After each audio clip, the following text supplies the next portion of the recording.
ऐसा लगता है जैसे हम हिस्ट्री के सबसे बड़े झूठ के शिकार हो चुके हैं, जहां हमसे ये सच छुपा कर रखा गया कि हमारे पूर्वज हमारे आज से भी कहीं ज्यादा आगे थे। लेकिन इस कहानी का सबसे बड़ा ट्विस्ट यहीं से शुरू होता है। क्या विमान सच में कोई फ्लाइंग मशीन थे, या फिर ये आज के डिजिटल युग का सबसे बड़ा मैनमेड मिथ है? इन्होंने हमारी आध्यात्मिक और चमत्कारिक कहानी को एडवांस टेक्नोलॉजी का नाम दे दिया ताकि उन्हें टीआरपी और मसाला मिल सके। इन्होंने व्यूज के चक्कर में आपको गुमराह किया कि हमारे पूर्वज एलियंस के दोस्त थे और विमान दरअसल स्पेसशिप्स थे।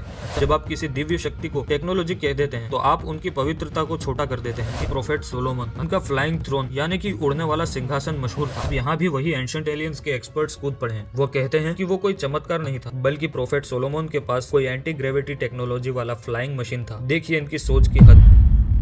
अगर मैं आपसे कहूं कि आज से हजारों साल पहले भारत की जमीन पर ऐसे उड़ने वाले जहाज मौजूद थे जो आज के F-35 फाइटर जेट से भी ज्यादा एडवांस थे, तो क्या आप बिलीव करेंगे?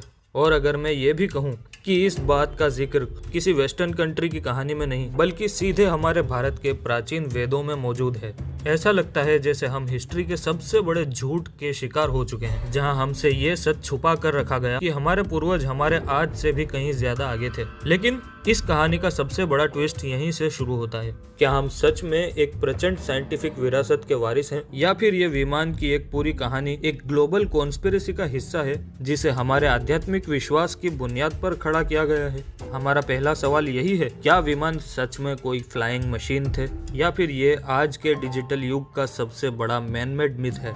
इस कहानी का सबसे पहला गुमराह करने वाला हिस्सा शुरू होता है शब्द विमान से। अक्सर जब हम एयरक्राफ्ट्स या प्लेन्स की बात करते हैं तो हम उसे विमान कह देते हैं, मगर ये एक ऐसी आदत है जो आधुनिक जरूरत से पैदा हुई थी। जब दुनिया में आधुनिक प्लेन्स की खोज हुई और वो आम हो गए तो हमारी लोकल जबानों में उन्हें नाम देने के लिए कोई शब्द मौजूद नहीं था। हमारे यहाँ हर नई चीज का नाम उसकी पहचान के साथ जोड़ दिया जाता है, और क्योंकि प्लेन भी उड़ने वाली चीज थी तो धार्मिक और आम लोगों ने उन्हें वेदास में जिक्र किए गए विमान से जोड़ दिया। यानी वो देवताओं के दिव्य रथ जो चमत्कार से उड़ते थे वो आज के पेट्रोल टरबाइन और मशीनों पर चलने वाले प्लेन बन गए। और बस यहीं से शुरू हुआ वो भ्रम जिसे दुनिया ने सच मान लिया। लेकिन सवाल यहीं रुकता है, अगर वेदों में विमान का जिक्र सिर्फ एक चमत्कारिक रथ के रूप में था तो फिर ये बात किसने शुरू की कि वो एंशिएंट टेक्नोलॉजी थी? वो कौन है जिसने हमारे आध्यात्मिक विश्वास को साइंटिफिक मिस्ट्री में बदल दिया? अब जरा ठंडे दिमाग से उन प्राचीन वेदों की गहराई में उतरते हैं जहाँ इन विमानों की असलियत छुपी है। अगर आप ध्यान से ऋग्वेद या यजुर्वेद पढ़ें तो वहाँ विमान का जिक्र किसी इंजन, फ्यूल टैंक या मेटेलिक बॉडी वाले मशीन की तरह नहीं मिलता, बल्कि वहाँ जिक्र मिलता है दिव्य रथों का। ये ऐसे वाहन थे जो किसी कंबशन इंजन या एरोडायनामिक्स के मोहताज नहीं थे। इनका उड़ना कोई मैकेनिकल प्रोसेस नहीं था, बल्कि ये देवताओं के चमत्कारिक आदेश और उनकी संकल्प शक्ति से संचालित होते थे। यही वो पॉइंट है जहां हम सबसे बड़ी गलती करते हैं। आज की मॉडर्न टेक्नोलॉजी पूरी तरह से फिजिक्स, इलेक्ट्रिसिटी और फ्यूल मैकेनिज्म की गुलाम है। हमें उड़ने के लिए विंग्स चाहिए, थ्रस्ट चाहिए और हजारों लीटर्स का फ्यूल चाहिए। लेकिन वेदों में वर्णित वो रथ स्वयं चलित यानी चेतना से चलने वाले थे। वो किसी मशीनरी जैसे नहीं दिखते थे, बल्कि वो प्रकाश और ऊर्जा का दिव्य स्वरूप थे। तो फिर सवाल ये है कि जो चीज शक्तियों और चमत्कार से जुड़ी थी उसे वायर, नट बोल्ट्स वाली टेक्नोलॉजी में किसने बदल दिया? कौन था वो जिसने हमें ये यकीन दिला दिया कि हमारे भारत के देवता दरअसल इंजीनियर्स थे? पूरे तमाशे की शुरुआत होती है पश्चिमी दुनिया, वेस्ट से, खासकर एंशिएंट एलियंस जैसे बड़े टेलीविजन शोज से। इनका काम बड़ा सिंपल था, दुनिया के हर धर्म के भगवानों और देवताओं को एलियंस घोषित कर देना। इन्होंने हमारी आध्यात्मिक और चमत्कारिक कहानी को एडवांस टेक्नोलॉजी का नाम दे दिया ताकि उन्हें टीआरपी और मसाला मिल सके। इनका कहना है कि अगर कोई चीज उड़ रही थी तो वो भगवान की शक्ति नहीं बल्कि एलियन टेक्नोलॉजी थी। लेकिन अफसोस तो तब होता है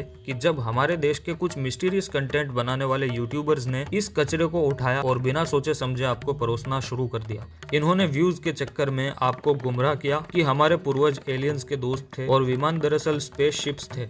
समझने वाली बात यह है कि आध्यात्म और चमत्कार किसी टेक्नोलॉजी के मोहताज नहीं होते। टेक्नोलॉजी एक ह्यूमन लिमिट है, मगर चमत्कार अनलिमिटेड है। जब आप किसी दिव्य शक्ति को टेक्नोलॉजी कह देते हैं तो आप उनकी पवित्रता को छोटा कर देते हैं। ये लोग आपको ये यकीन दिलाते हैं कि हमारी विरासत सिर्फ लोहा और इंजन थी, जबकि सच्चाई ये है कि वो आत्मा और शक्ति का एक ऐसा लेवल था जहाँ तक साइंस कभी पहुँच नहीं सकती। तो क्या ये सिर्फ भारत तक लिमिटेड है? बिल्कुल नहीं। अगर आपको लगता है कि ये एलियंस और एंशिएंट मशीन का थप्पा सिर्फ हिंदू धर्म की किताबों पर लगाया गया है तो आप गलत हैं। दुनिया भर के हर बड़े धर्म के चमत्कारों को इन एक्सपर्ट्स ने टेक्नोलॉजी का नाम देकर उनका मजाक उड़ाया है। एक बड़ी मिसाल लीजिए इस्लाम और यहूदी की किताबों से।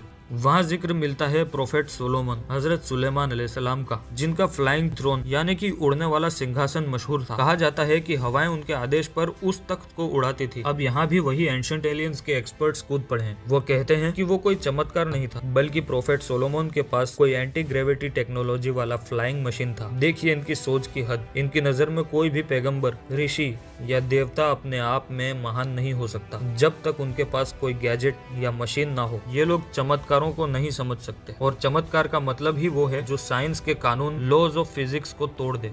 अगर वो टेक्नोलॉजी होती तो वो साइंस के नीचे आती, लेकिन वो शक्ति थी इसलिए वो साइंस से ऊपर है। इनका मकसद आपको धर्म से नहीं बल्कि एक फिक्शनल टेक्नोलॉजी से जोड़ना है, ताकि आपकी श्रद्धा को एक मैकेनिकल लॉजिक में बदल दिया जाए।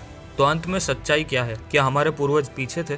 बिल्कुल नहीं। सच तो यह है कि वो हमसे इतना आगे थे कि हम आज भी उन्हें समझने के लिए साइंस और टेक्नोलॉजी जैसे छोटे शब्दों का सहारा लेते हैं। हमने अपनी पुरानी विरासत को इंजन और फ्यूल में इसलिए बांध दिया क्योंकि आज का इंसान बिना किसी मशीन के उड़ने की कल्पना ही नहीं कर सकता। हमने अपनी शक्तियों को गैजेट्स में बदल दिया है। जब कोई आपको कहे कि विमान दरअसल एक एलियन स्पेसक्राफ्ट थे, तो समझ जाएं कि वो आपकी शुभ संस्कृति को एक हॉलीवुड फिल्म बनाना चाहता है।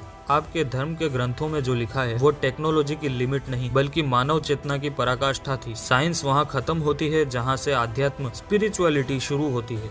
इसलिए अफवाहों के बाजार से बाहर निकलिए और अपनी हिस्ट्री को उन लोगों की नजर से देखना बंद कीजिए जिन्हें चमत्कार और मैजिक के बीच का फर्क तक नहीं पता। हमारी पहचान लोहे के पुर्जों में नहीं बल्कि उन दिव्य शक्तियों में छुपी है जिन्हें साइंस कभी डिकोड नहीं कर पाएगा। उम्मीद है कि विमान और एलियन टेक्नोलॉजी के नाम पर चल रहा ये ग्लोबल धोखा अब आपके सामने साफ हो चुका होगा। अगर ये वीडियो आपको जरा भी सोचने पर मजबूर करे और आपको लगता है कि ऐसे सच सामने आने चाहिए, तो उज़ैर डिकोड को सब्सक्राइब जरूर करें और इस वीडियो को अपने परिवार और दोस्तों में शेयर करना ना भूलें, ताकि और लोग भी इस असली सच्चाई से आंखें मिला सकें। मिलते हैं अगली वीडियो में एक और रियल ट्रूथ के साथ। तब तक के लिए जागृत रहें, सवाल पूछते रहें।